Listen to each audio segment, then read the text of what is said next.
Okay, so good afternoon. My name is Natalie Ingham. I am on the Benefits and Wellness team here at Pinellas County. Thank you for joining me for today's session, Clear Space, Clear Mind, where we are going to talk about the connection between clutter and mental wellness. I would love for today to be a free-flowing conversation, so feel free to come on mic and make comments or ask questions in the chat at any time. Let's get started with a poll. Remember, this poll is anonymous. I'm not going to see who chose what. This is a shame-free zone. So the question is, which hashtag best sums up your current state of organization? Hashtag clutter-free, hashtag I'll do it tomorrow, hashtag hot mess express. And I'll give you all a few seconds to get your responses in.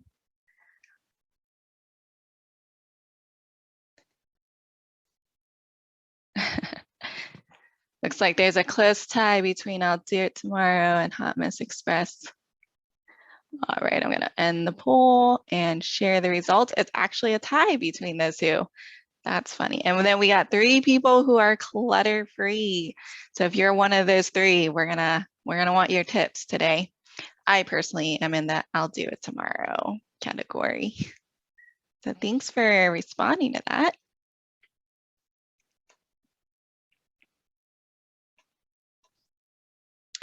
This quote by author Wayne Dyer really sets the tone for today's presentation. He states, "The state of your life is nothing more than a reflection of the state of your mind. A cluttered space, whether it be at home or work, can reflect an overly busy schedule and lead to anxiety and reduced productivity. Your space can show you the patterns, behaviors, and emotions your subconscious mind experiences." Today's agenda, we will be discussing the link between clutter and mental well-being. We'll learn how to declutter using the KONMARI method, plus some other ideas and perspectives. We'll go over some organization tips and how to maintain a minimalist lifestyle. In 2019, the Apartment Guide surveyed Americans and discovered that 66% said that a dirty home makes them feel stressed or anxious. There are massive psychological effects of clutter, such as stress, shame, and depression, which can leak into your familial and professional relationships.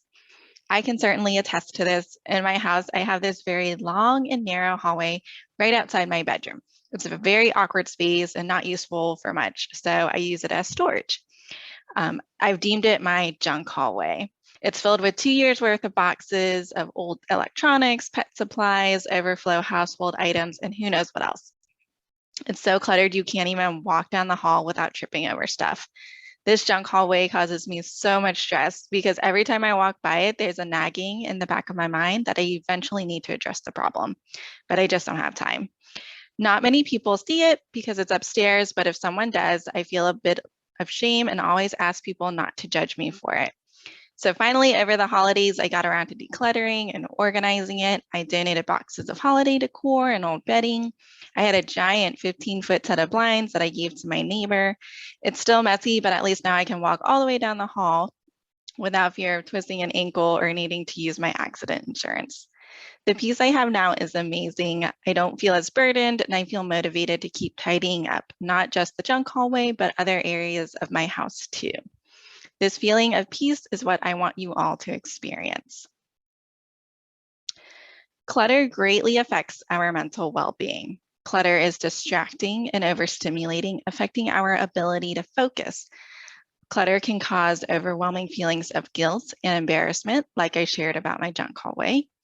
It can be frustrating when you're unable to locate something. I think we've all been in the situation where we're late to work and just can't find our keys or phone. That's such an annoying situation to be in. Cleaning and organizing can help us restore a sense of control. I want to take a minute to describe the difference between decluttering, organizing, and minimalizing. These terms are often used interchangeably, but they have different meanings. So decluttering is the action of getting rid of things you don't need or use. Organizing is a system of arranging things. Minimalizing is the act of removing items to keep only the ones that add joy and value. A lot of people tend to be scared by the word minimalism. They think of a stark white home without pictures on the wall and one set of utensils. Today, I want to focus on the perspective that minimalism is simply keeping items that provide joy. To break the cycle of clutter, we need to understand how we accumulate clutter. Has anyone heard of the endowment effect? This is the act of overvaluing items that we own. An experiment was held in 1990 at Cornell University where half the students were given $6 mugs from the bookstore as a gift and the other half weren't. Those who owned the mug were asked how much they would sell it for. They responded $5.25. Those who were not given a mug were asked how much they would buy it for. They responded $2.25. So for the same mug, the group that owned the mug automatically valued it twice as much as the group that did not. The endowment effect explains why we overvalue our possessions and are unwilling to give up some things. Another effect that leads to clutter is the Diderot effect, which states that buying a new product leads to more uncontrolled consumer purchases. For example, you buy a new bed. Suddenly, the bed sheets you own aren't good enough and you want more decorative pillows. Memories play a huge role in clutter. We often find it hard to part with an item because it connects us to wonderful memories. We'll learn later how to minimize sentimental items while preserving the memories. Another cause of clutter is busyness. We all work our 40 hours a week. Some of us go home exhausted and work even more, or we're doing night school. Many of us go home to kids who need to be fed dinner, need help with homework, and taken to soccer practice. Weekends are spent at children's sports games or piano recitals. There's simply no time to devote to decluttering our homes. Sales is another reason. We all love a good deal. Most of the time, though, we really don't need the item. So next time you see those Lululemon leggings on sale, think hard about if you really need another pair. Lastly, a lack of an organizational system can lead to clutter. Have you ever needed an ingredient for a recipe, looked in your unorganized pantry for it, and not seeing it, went to the grocery store to buy it? Then a few days later, while rummaging through your pantry, you found out you already had that ingredient? I sure have. Numerous studies have been done to prove there are psychological and financial benefits to decluttering and minimizing your life. Some of the benefits are that there's less to clean, organize, and repair. You'll have more time and energy to focus on your passions.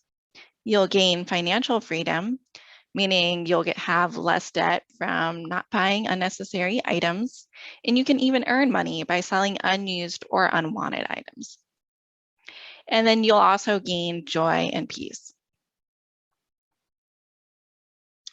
Many people want to live more simply and be tidier, but they don't know how to get started. It all starts with why. Visualize what you want your space to look like and how you want to feel in your space. Maybe you're close to retirement and you want your home to be a relaxing place to enjoy time with your children and grandchildren. Maybe you want your office space to inspire creativity. Take a moment to think about your why. Would anyone be willing to share why they signed up for today's webinar? What do you envision your home or space to look like? What has kept you from getting organized? I'm going to give you guys a minute to think about your why. Feel free to throw it in the chat or come on mic. Does anyone want to share?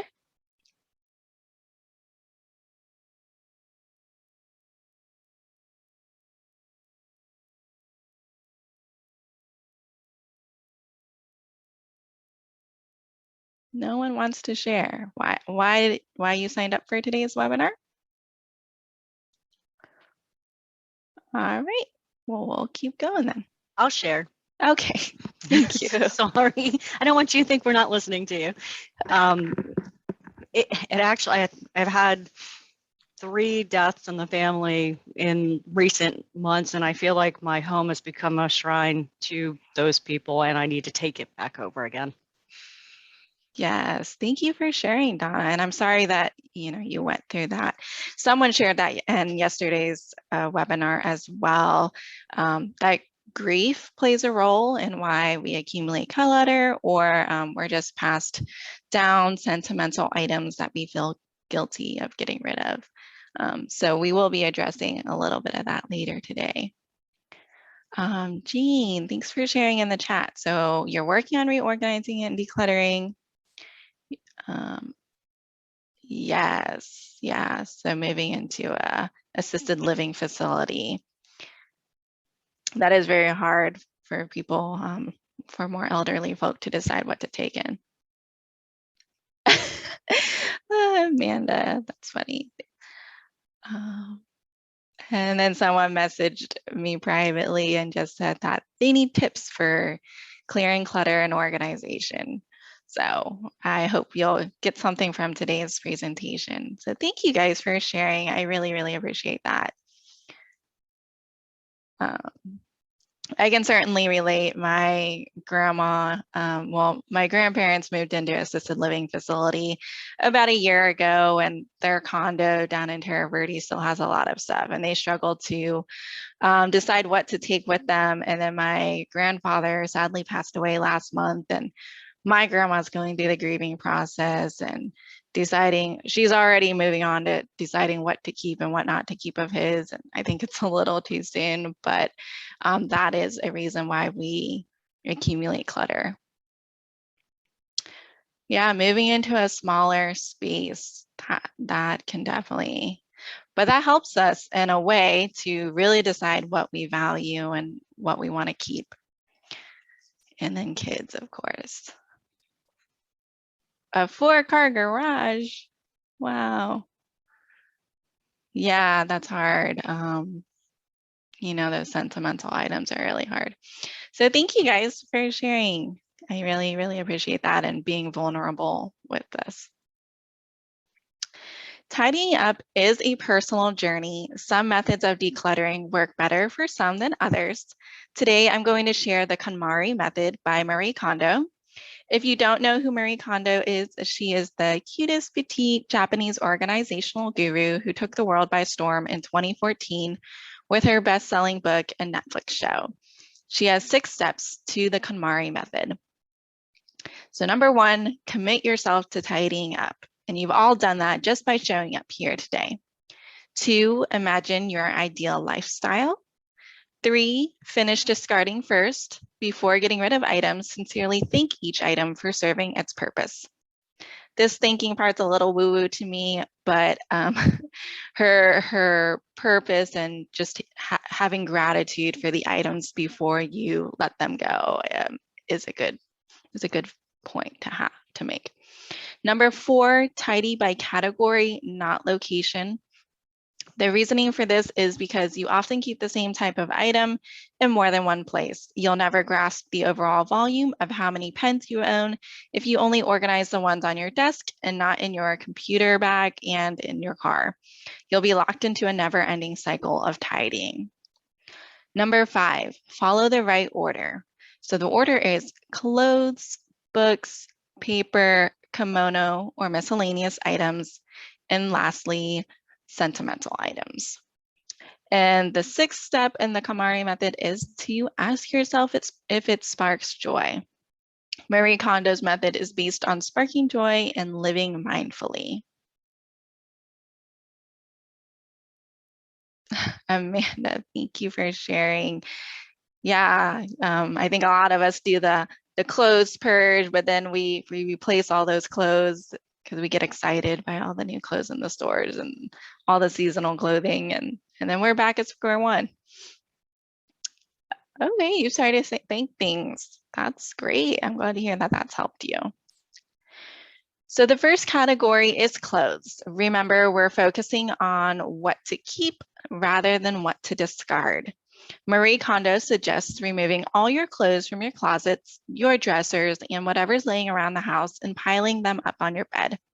This gives us a visual on just how many clothes we own. We're then going to separate our clothes into 2 piles. 1, clothes to keep, 2, clothes to get rid of. So this would be clothes that don't fit, clothes that you haven't worn in a year, stained or ripped clothing, and clothes that don't spark joy. It helps to have boxes or trash bags set up beforehand, labeled for donating, recycling, and selling. To ease into this process, it's easier to start off with off-season clothing. For us Floridians, that probably means winter clothing. Do we really need 5 winter jackets? Marie Kondo prefers folding clothes over hanging them because it's more space efficient. I'm going to play a short video where she demonstrates her specific folding technique.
So as you can see, her method is to fold them in thirds almost, and then stand the clothes up. Has anyone ever tried her folding method? Has it worked for you guys? I use it for my shirts and my shorts, and it definitely works. Jane, yeah, you use it? Yeah, anyone else use it? So if you're interested in learning how to fold basically anything. You can go to her Marie Kondo's website and she teaches you how to fold everything, including things like fitted bed sheets, which are so annoying to fold and fit in your closet. Roll smaller sweaters, yeah.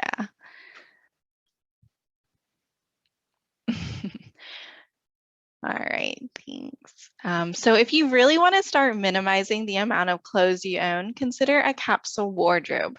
A capsule wardrobe is a set number of basic clothes that you can easily mix and match to create a lot of outfits.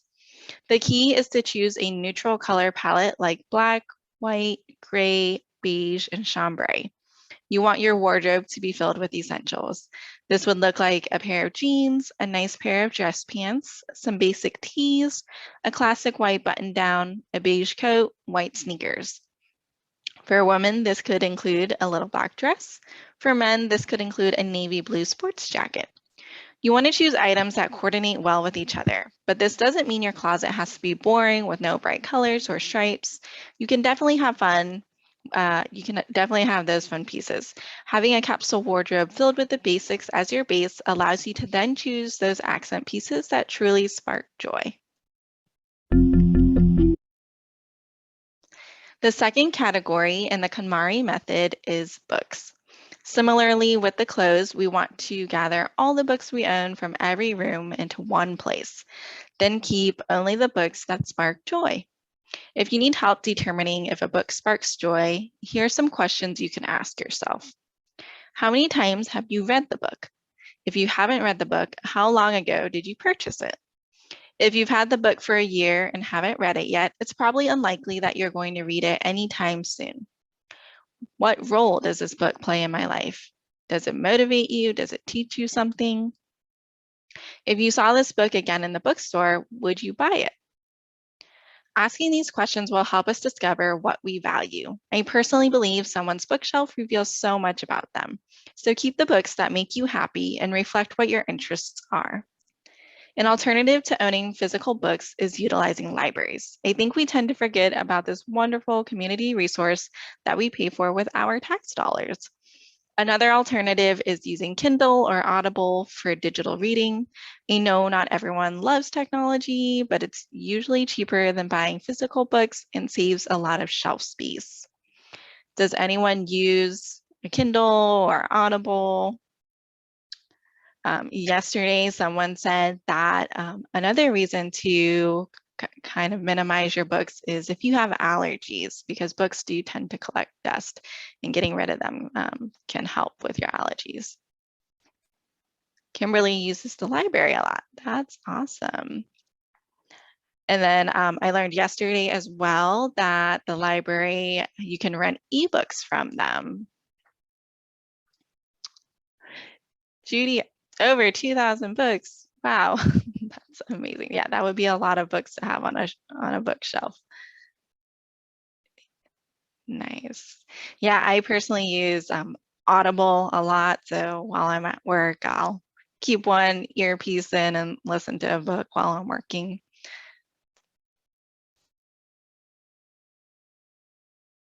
The third category is paper. This is the only category where you can't really use the Spark Joy guide. You need to evaluate the contents of the paper. In this day and age, we have the technology to store documents electronically. My advice is to discard all the paper you can. Minimizing the amount of paper in your office cuts down on the clutter and is also good for the environment. You can immediately throw out expired coupons, old receipts, unless you need them for FSA reimbursements, business cards of people you're already connected to online, and manuals. I say manuals with caution. Definitely use common sense when deciding which manuals to throw away. You really don't need to keep the manual on how to put your IKEA furniture together because it's all online. A manual on understanding your washing machine error codes could be useful to keep on hand, although that's probably online too. After discarding the obvious, you'll want to sort your items into subcategories, such as pending, paper you need to save, and paper you want to keep. Pending current documents would be outstanding bills or documents related to a current project you're working on. Pending limited time documents would be tax forms, insurance policies, or warranties. Paper you need to save indefinitely would be birth certificates, marriage licenses, social security cards. Papers that you want to keep would be ones that you reference often or spark joy, like a Post-it note with your favorite Bible verse written on it. Some tips to minimize your paper clutter are to switch to paperless billing for work and home purposes. Scan and shred as soon as possible. Just don't get too shredding happy and accidentally shred an important document. You should consider, though, the time it takes to scan a document. Evaluate if you really need to scan a document or if you can throw it away. Maintain a proper filing system, keep related documents together, and take advantage of color coding folders. Store your papers upright. If you stack papers, it's easy to forget what's at the bottom of your pile, and it's also difficult to determine how much paper you have. Before you know it, a mountain of paper will appear on your desk.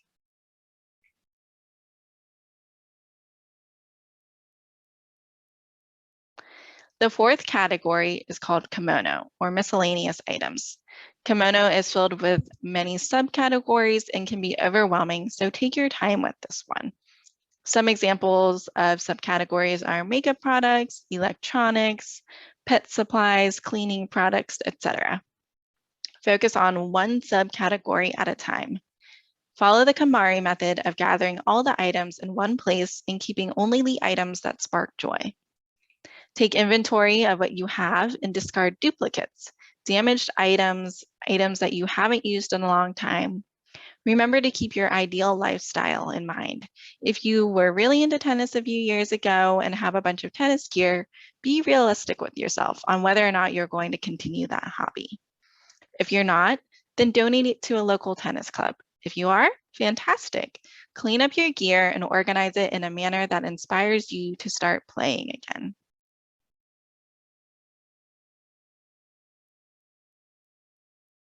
Sentimental items are last because these are the hardest to let go of since they're tied to emotions and memories. As you go through the previous four categories, you learn how to really hone in on what sparks joy.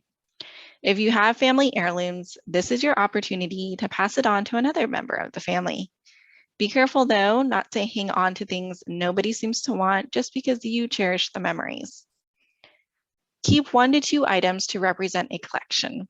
My family has some relatives that live in Sweden, and every year at Christmas, they send us a Swedish Christmas ornament for decoration. I love these because they're so unique, but over the years, I've accumulated a lot.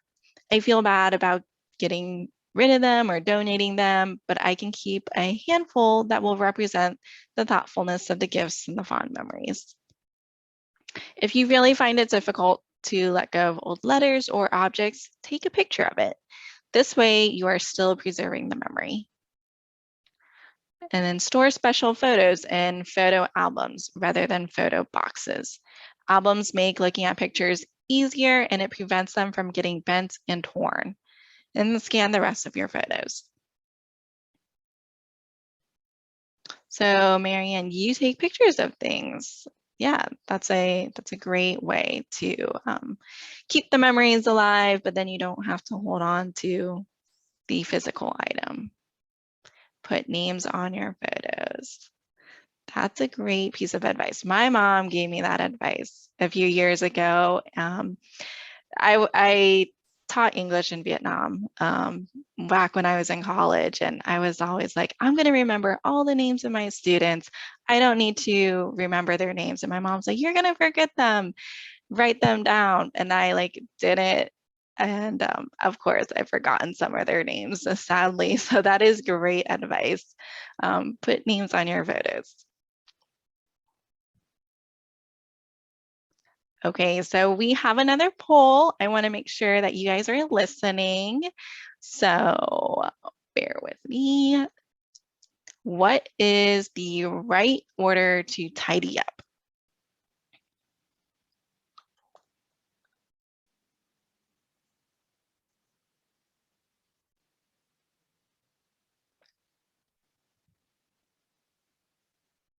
Give you guys a few seconds to put your responses in.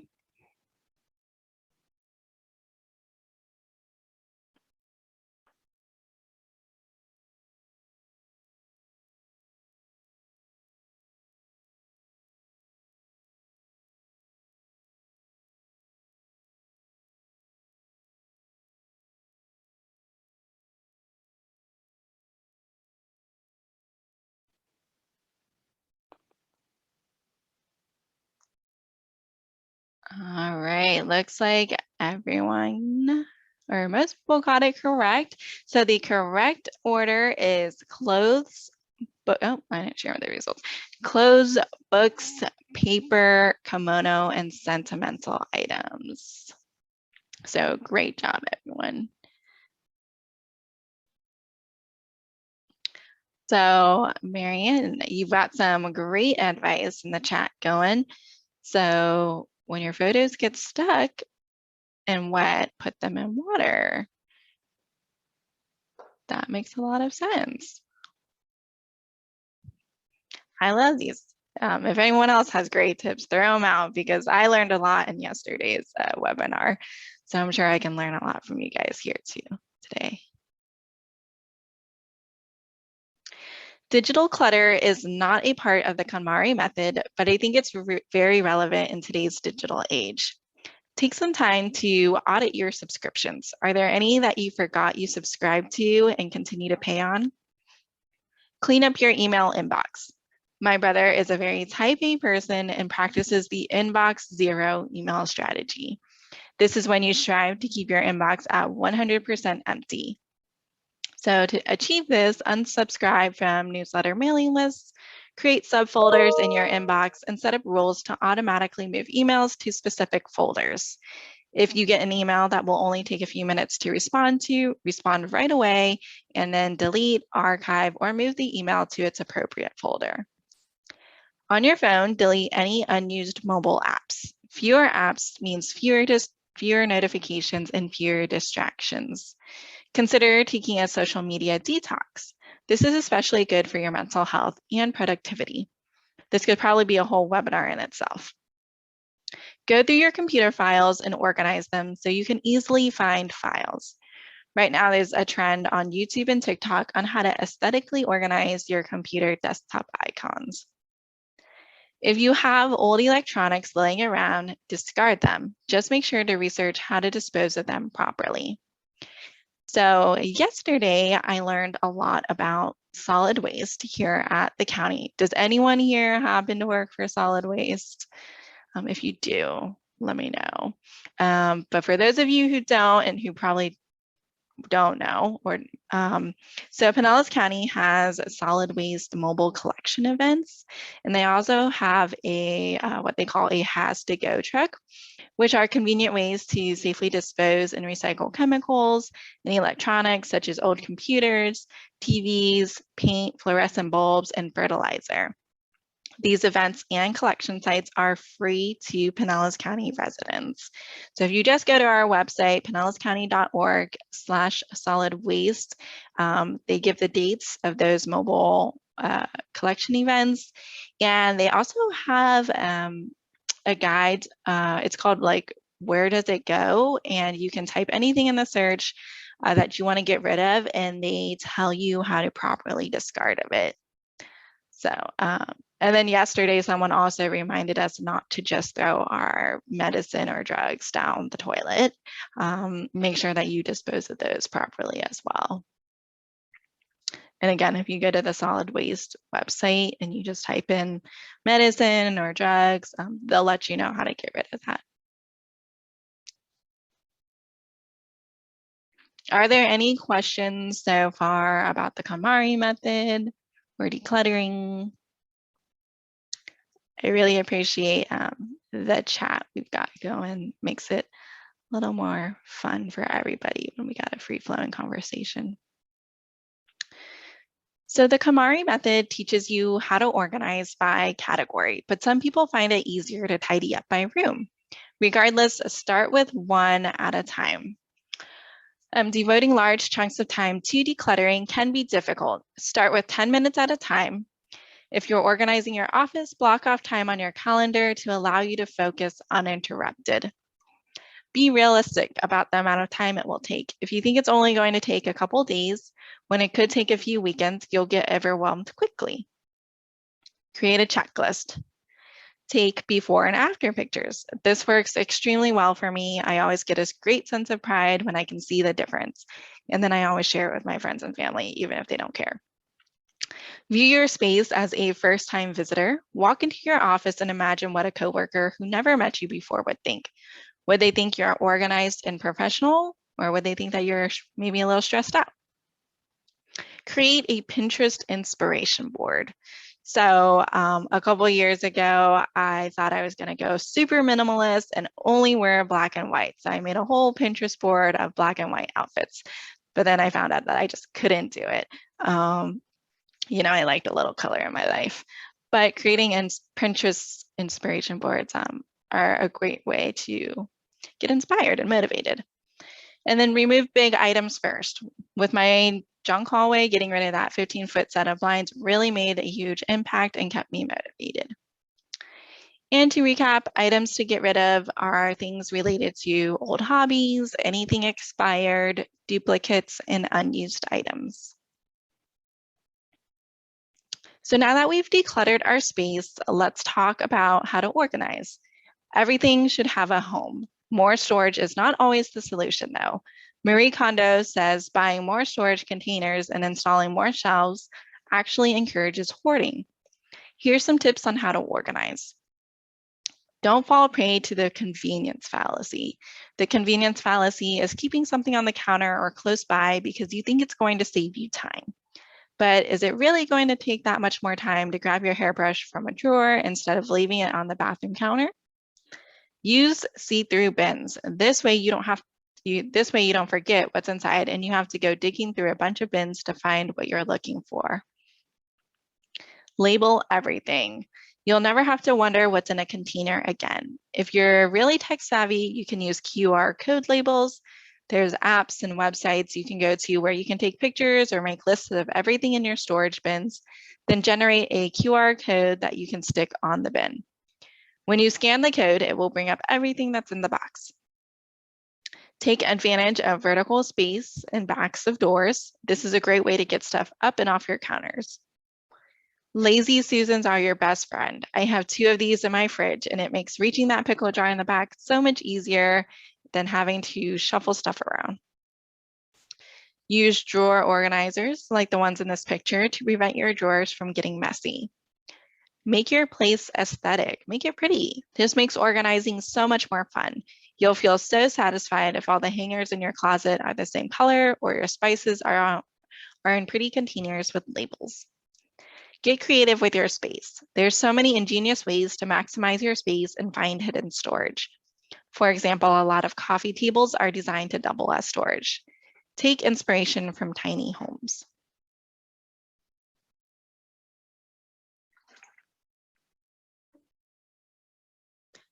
Marianne, you say it's easier to get rid of things when you know someone who wants them. That's very true. I like to sell things on Facebook Marketplace. I feel like I can get rid of a lot of stuff easily that way, and then I get a little cash, or I just take them all to Salvation Army. We finally decluttered and organized our space, but how do we stay organized? A lot of people relapse into old habits, so I've put together a sample list of daily, weekly, and yearly habits to help us maintain a minimalist lifestyle.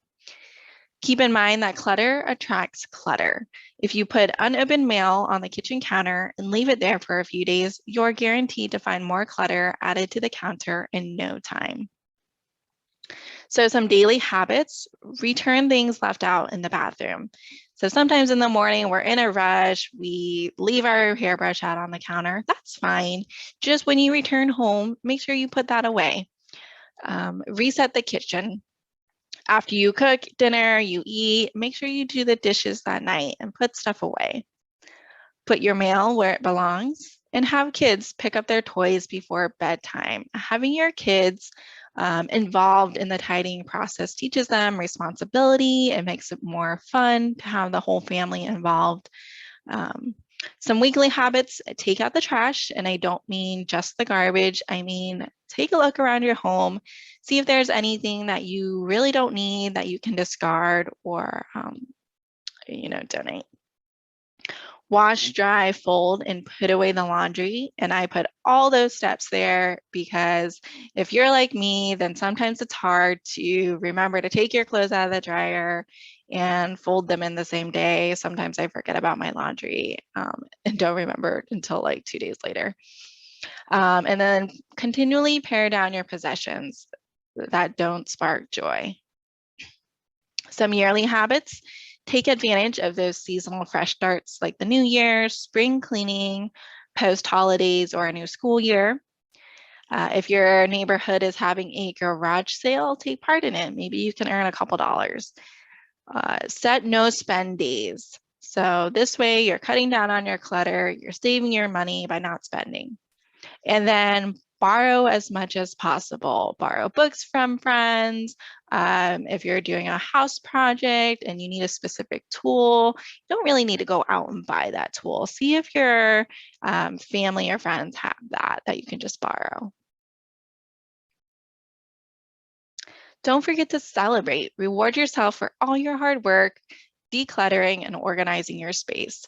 Locate that book you've been meaning to read and relax in your clean, tidy living room. Rediscover your love of cooking and invite friends over to enjoy a nice home-cooked meal now that you know where all your pots and pans are.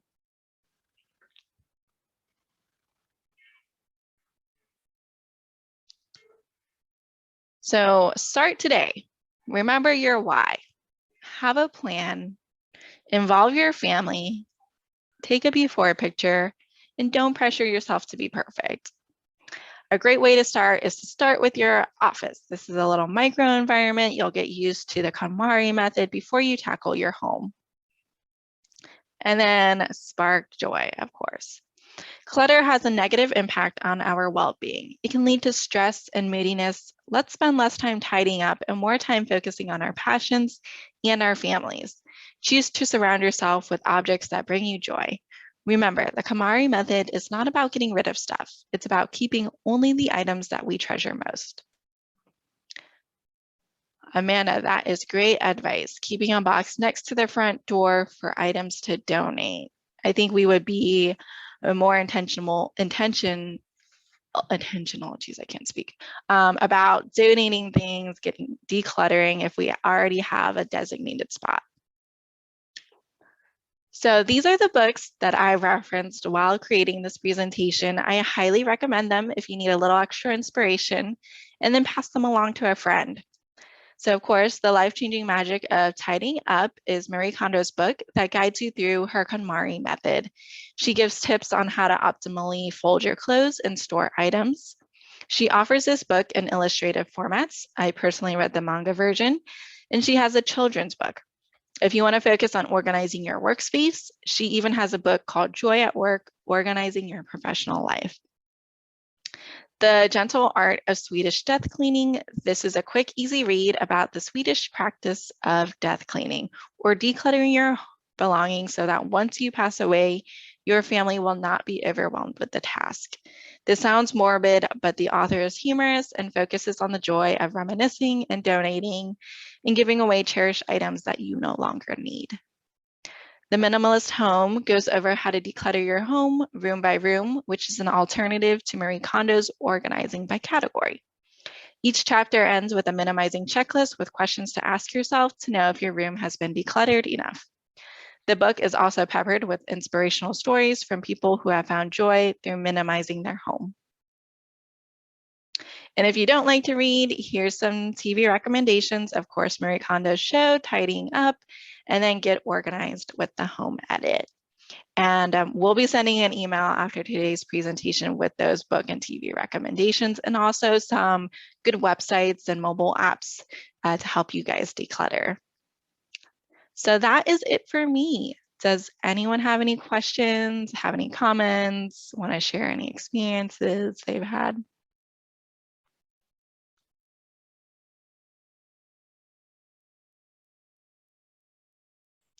Oh, Marianne, I love that. So when you went to a family member's birthday, you brought out items to pass out as memories from your parents. Yeah, that's a great way to, keep the memories alive and not have to keep all the sentimental items yourself. Anyone else? If you guys don't have any comments, you are free to go. And I sincerely thank you for joining me today. And I hope you guys all got a little bit motivated to clean up.